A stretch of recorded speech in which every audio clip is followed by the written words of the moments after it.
Hi everybody, my name is Dan. I'm originally from Australia. I've been living in Hong Kong.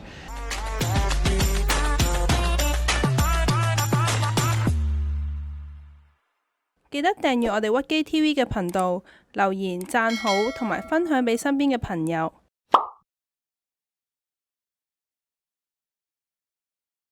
So, all societies fundamentally are built on law and order. And so we need a stable and a peaceful environment in Hong Kong to live a sustainable life. This so-called movement, which is fundamentally based on violence, it's got no grounding, and they keep changing their so-called demands.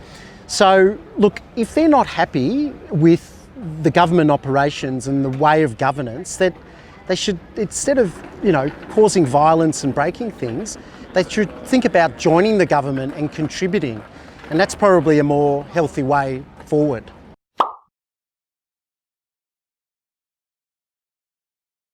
So, as a Hong Kong resident coming from Australia, I see the national security law as paramountly and fundamentally important. Every nation, without exception, has an obligation and a duty to not only protect itself, but to protect its citizens. And China is no different. And let's make no mistake, just because other nations can create national security laws, it doesn't mean that China can't. So we've got to be careful here when we're talking about a double standard. There is no double standard.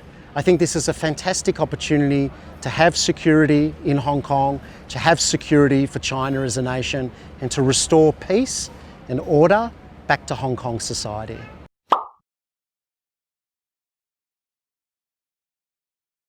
Well, yes, I do. Look, Hong Kong has a lot of work to do in helping Chinese see the wonderful opportunities ahead in the development of China.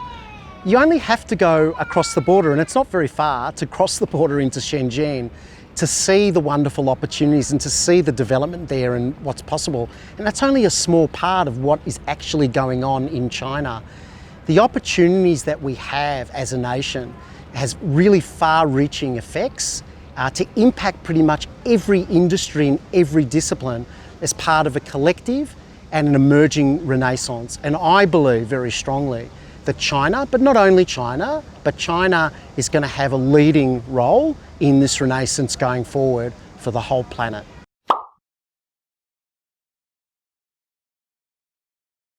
So some foreign countries have said that this will break the one country, two systems. So what do we think? Well, I don't think it will at all.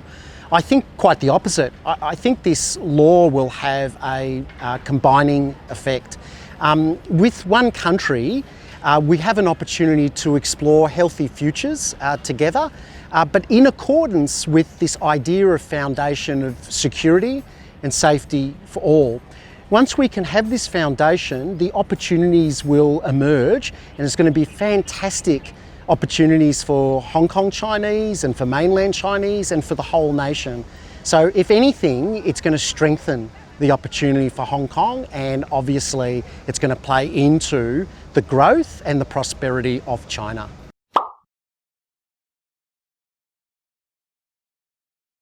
Do we think this will affect the status of Hong Kong being a financial and a trading hub?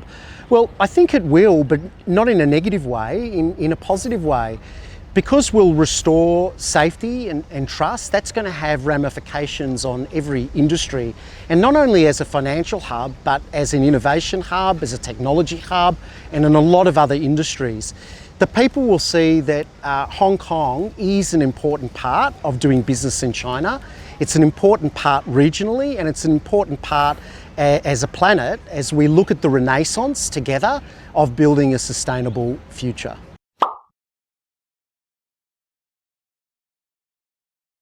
So Hong Kong was handed over to China 23 years ago, and some Hong Kong people still don't see themselves as Chinese. So what are my thoughts on that? Well, I don't think you can deny your Chinese cultural heritage. Chinese is Chinese, and to me, being Chinese is cultural, it's historical, and it's philosophical. So I guess in many respects, I'm also Chinese. So what does that mean to be Chinese? It actually implies that Chinese is about being socially responsible and it's about being family oriented as we look at a healthy society for all.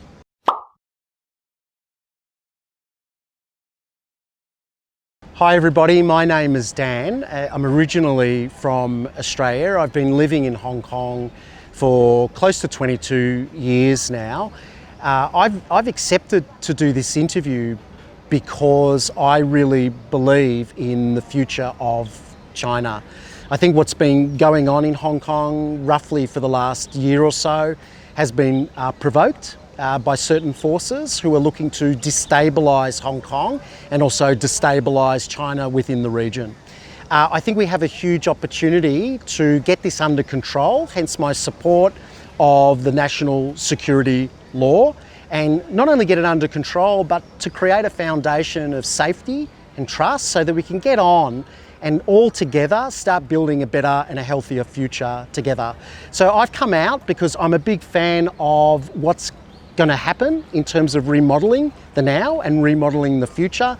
And I think fundamentally I can't accept violence and rioting and in some degrees fascist behaviour. That's not an acceptable way to have a dialogue and to certainly have a peaceful dialogue. So I've come out as, I guess, a Westerner and in some cases a foreigner because I believe in the future of China and I'm here to support that future.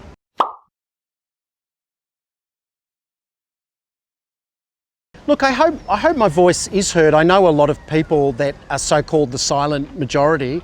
I hope more Westerners will come out. I hope more local Chinese will come out. I hope more Chinese globally will come out and talk to not just the problems that we're seeing in Hong Kong, because that's a distraction and that will get sorted out, but more to have a voice and the courage and the confidence to talk about what we want today to be and what we want our futures to be. And China, make no mistake, China's going to play a huge leadership role in that as they think about new and healthier and enlightened models going forward.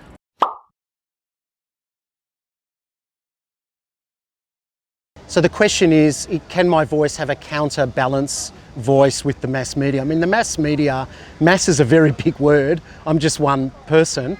But I hope what we can do is reopen dialogue, because I think when you've got too many extremes, one right, one left, or one black and one red and all colours in between, I think when you operate on the extremes and you box things into small conversations, you can't come out with big outcomes. So I'm hoping that by me coming out and by encouraging others to come out, we can open up a dialogue and get on quickly with solving the bigger problems that we face, like climate change and sustainability and things that we all need to work on. What's happening in Hong Kong right now, I actually see as a distraction. It'll be sorted out. I hope it'll get sorted out faster and we can all go on and start building a healthier future together. 如果你都想上嚟屈機 TV 發表意見嘅話，歡迎你同我哋聯絡。最後，記得訂閱我哋屈機 TV 嘅頻道，留言、讚好同埋分享俾身邊嘅朋友。我哋下集再見啦！